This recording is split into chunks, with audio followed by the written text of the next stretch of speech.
Hello internet, and I've decided it would be a real shame if I let 2017 go by without mentioning all of my favorite books in 2017. So I just wanted to make a short list of the top 10 of my favorite books in 2017. Now, this list is in no particular order for these top 10. I've already limited myself to 10. I'm not going to be bothered by organizing each and every one from my least favorite book to my favoriteest book. So just count these as all of my favorite 10 books that I read in 2017. So for me, a favorite book means it really touched me. It was something that I felt personally connected to, and it was definitely a 5-star read.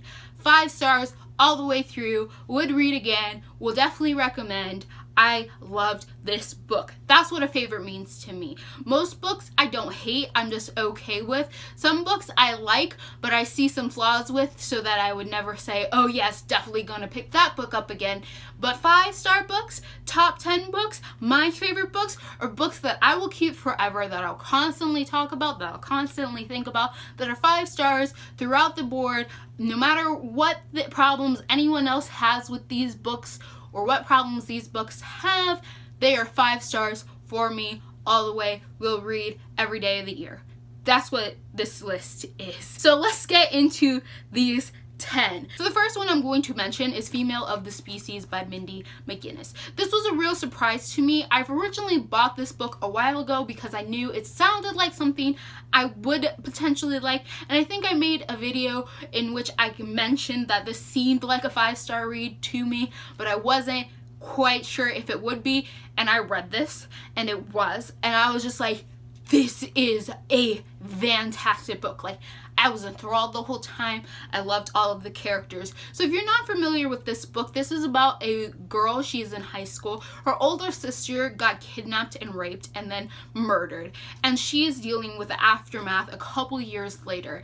Now, this whole book is revolved around the idea that females are the most dangerous people in a species, or the most dangerous creatures in a species. No matter what species it is, the most vicious ones are females. So you can only imagine what our main character does to men who like to grope and rape women. And it is a fantastic story of the sort that feeds into that vengeance part that we all have when people do terrible and awful things to each other, and sort of the righteous justice we feel when terrible and horrible things happen to other people who do those horrible things. So this book overall just was really, really good. It made me cry, and I love it for that. Like, still getting over it, but I love when books break my heart and just tell me something that I needed to hear. The second one that I'm going to mention is Language of Thorns by Leigh Bardugo. I am a great fan of grim fairy tales. I definitely love fairy tales with a dark twist to them. Something that is not happily ever after, something that is in no way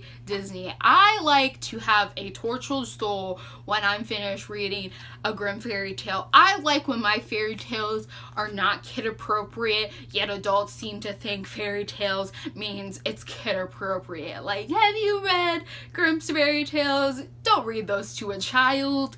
No, not appropriate. So with Language of Thorns and all of these different little short stories, each one had this dark plot twist to it, which wasn't really a twist, but that's the best way I can describe it, that really transformed the whole story into being this magnificent tale where it wasn't just like happily ever after, oh, all these terrible things happen, but it's all okay in the end, into a more realistic story that had this fairy tale atmosphere, and it was just really fun. And then the artwork was so beautiful on each and every page, and it was nice to see like the fairy tale build up and then the artwork on the sides build up until we finally got that final portrait at the very end, and how you knew that what you originally expect, that first instinct that you have when it comes to fairy tales, is not going to be immediately fulfilled within these ones. That first instinct you have that says, oh, the prince is gonna transform into something beautiful, oh, this is what's gonna happen. That's not what you get here, and every time it happens, I was like, I'm here for that. I was totally here every time for it, every single story. Number 3, Tiger's Daughter by K. Arsalan Rivera. This is a historical fiction taking place in ancient Asia.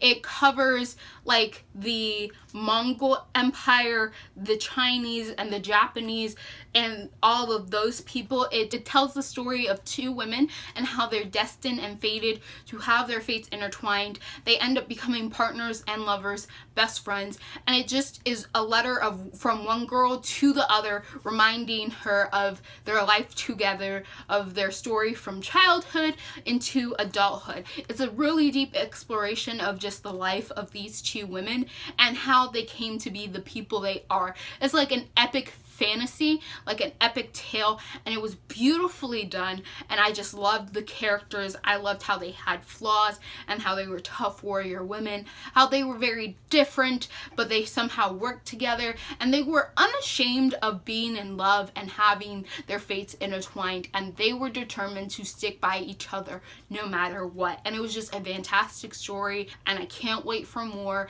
And I realized that this is the type of story that I had been waiting for a really long time, so I want more of it. Number 4 goes to A Long Way to a Small Angry Planet by Becky Chambers. If you remember when I first talked about this book, I was surprised, okay? I was really surprised that this was a real book, because I thought that was just a phrase that people said, and then I was just in awe of the work that happened. So this book is about a crew called the Wayfarers. They're on a ship called the Wayfarer. It's like a space novel, it's sci-fi, and all the crew members are like different in some sort of way. They either come from a different background, they're of different species, they have different histories, and they all interact with each other. And this is a book that's like similar to Star Trek in my mind, where it talks more about the philosophies, the characters' interactions, them having conversations about AI, about war, about cultural differences, not even just between humans, but between different species of aliens. And everything was just beautifully done, and it was just so nice to see these characters interact, to see them talk, to see them get frustrated with each other and explain things to each other, and how like human they all were, or like how sentient I guess they all were in this case, and how like no one in this book was perfect, and they all had struggles, and they all had things that you were like, I don't really understand what you were doing that or why you're doing that, but it just felt so much more real because they felt like real entities that you could possibly meet, and I loved every second of it, and I cannot wait to read more from the Wayfarers series. Number 5 is going to be Gentleman's Guide of Vice and Virtue by Mackenzie Lee. This was a favorite of mine because I truly care more about characters in my books than I do about anything else. So if you can give me a group of compelling characters that deal with emotional struggles, that deal with talking to each other, that deal with being truly introspective and trying to just understand the world around them and how they fit in, I'm in love, and I eat that stuff up. So in this book, I really loved it because I liked how all 3 characters didn't really fit into the society they lived in, even though by certain standards they should, and by other standards they were just outcast. I liked how each character pointed out how the others hurt them. And I think a lot of times we forget that we're hurting others by our ignorance, and that others forget that they're hurting us. Like, we automatically assume that we're the worst person in the situation and we're suffering the most, and then we tend to get mad at others for lamenting on their suffering. And it's just like, everybody needs to acknowledge that pain isn't on the same wavelength, but we need to respect that another person can feel pain. Like, pain does not have to equate each other, and we need to be aware of that and like internalize that so that we can be wary of the things that we say to another, so that we're not unintentionally offending each other. But we also need to realize that we can't just call another stupid or call their pain lesser just because it's not as bad as ours. So I really love that conversation in this whole book, and seeing how each character had really good points, but each character was hurting the other person because they wanted to internalize their own issues and their own problems, instead of seeing that people around them were also having issues and problems as well. Number 6 is going to go to The Sandwich Thief. This is a kid's graphic novel. It's just so great. This book just gave me so much joy. I cannot say that I don't love it. I love talking about it. It just makes me smile just thinking about this book. It's just about a young kid. He gets fantastic sandwiches every day for lunch. And then one day, like, people keep stealing his sandwiches. And he goes on this little detective search to try to figure out who's stealing his sandwiches and why. And, like, how affronted he is that people dare steal his sandwiches. And then how affronted he is that the principal tries to give, like, nasty food as a pass off. And it brought a smile to my face, and I cannot say that I stopped grinning throughout this whole thing. I just had such a great time. And we all need that book, right? That book that just gives us unimaginable joy when we read it, and we know that it'll just lift our spirits. Number 7 is We Are the Ants by Sean David Hutcherson. This is a personal favorite of mine because it was a book that I really needed in my life. It's one of those books where everybody needs a book in their life that they personally connect to, that reminds them that they are not alone in the world, that the feelings that they have, the emotions that they have are valid, and that they're not the only ones who have ever experienced that. And, like, I know it's a common thing, like, you can just say, well, you're not the only one who's ever felt this way, but to see that in a book and just see it and know for a fact and just see an example, it's something that I think everyone should have at least once in their lifetime, to read a book and for whatever reason that book just connects to them so much. Like, that is the book for them that they just needed and they didn't know that they needed. And, like, not as a joke, I mean, like, they needed this book and it came along for them in the perfect time, and it helped them. It helped them feel less alone in life. And that was this book for me. So this book is about a kid who's struggling with depression. He has been kidnapped by aliens for the past 3 years, and then he's told that to save the earth is going to be destroyed in like 144 days. But to save it, all he has to do is press a button. And this whole book is an exploration of depression, of family issues, just like all of these emotional, mental issues that you can have and how they affect your psyche, and just all the events that can happen in your life that can really affect your mental facilities. And it was just a beautiful work. Number 8 goes to Carry On by Rainbow Rowell. I like this book. I liked this book. Okay, I love the magic system. I liked how it took a lot of concepts from Harry Potter. It was Harry Potter inspired, and it just twisted it in its own facility that it became something in and of its own. It wasn't like Harry Potter fan fiction, nothing like that. I feel like it's disrespectful and rude to say something like that, but like, you have to acknowledge where the original ideas came from.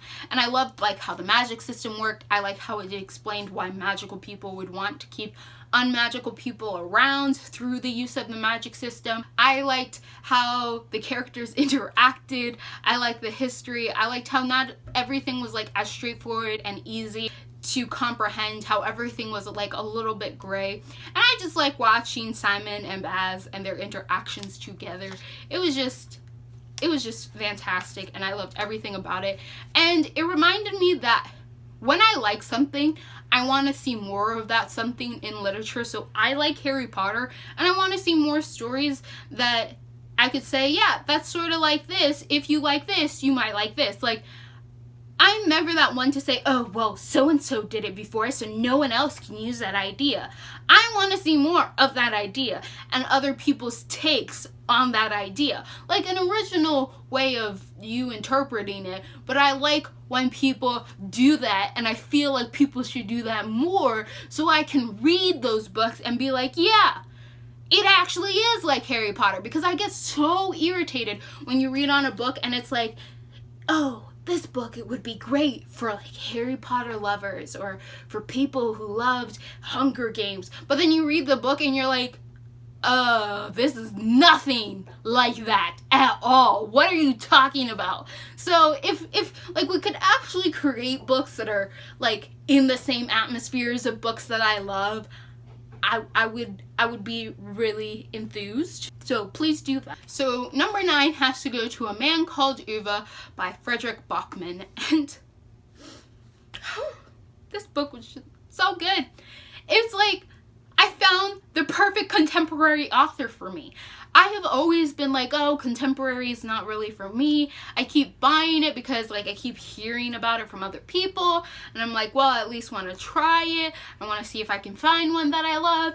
I've now read more than one Frederick Bachman book, but every single book is amazing, and A Man Called Ava was just simply stunning. It was about an old man who lives in a cul-de-sac, and it talks about his life in his neighborhood, his interactions with everyone, and he's kind of just like really grumpy and kind of straightforward, and it just recalled my fond memories of like wanting to grow up and be like a crotchety old man, because I thought it'd be fun to like yell at kids to get off my lawn.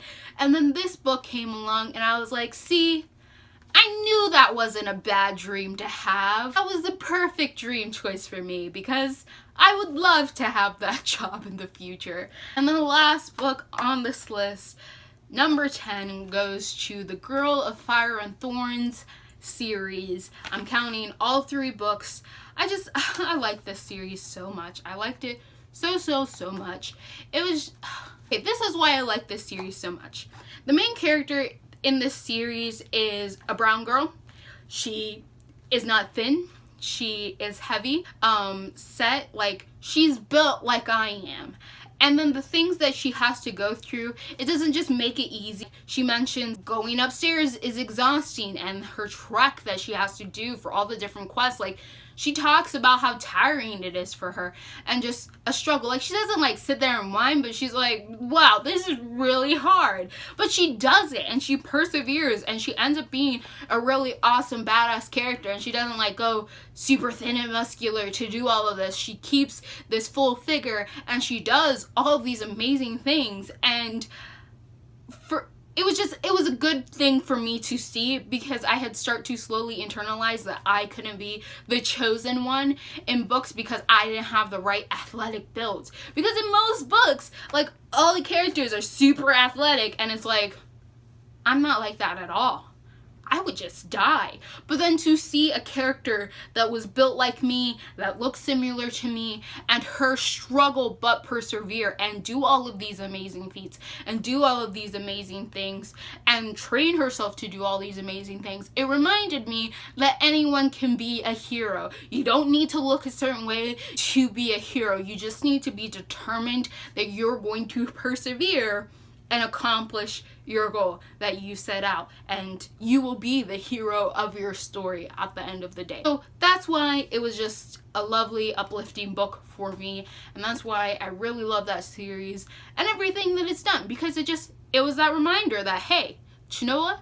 If you put your heart and mind to it, you could be a hero too. And you didn't have to have an athletic body to begin with so that you could start on your whole hero quest. Those are the top 10 books of 2017 that I really loved for various reasons. There are several other books that I read in the year of 2017 that I really loved, but I kind of wanted to narrow it down because I'm a rambler and I wanted to give like at least a 2 or 3 minute explanation for each book and why I loved them. So here's to 2017, which gave me a lot of great books that I really loved, and hopefully 2018 will continue to give me a lot of great books that I really love. And I'm going to tell you right now, having read 15 books into 2018, I've already read some pretty great ones, so the year is looking up for me. If you have read any of these books, tell me, did you love them? Did you hate them? Do you think I'm being super dramatic about my love for them? Comment down below and let me know. If you like what you're seeing here and you want to see more, click all those bunnies down below, and goodbye, Internet.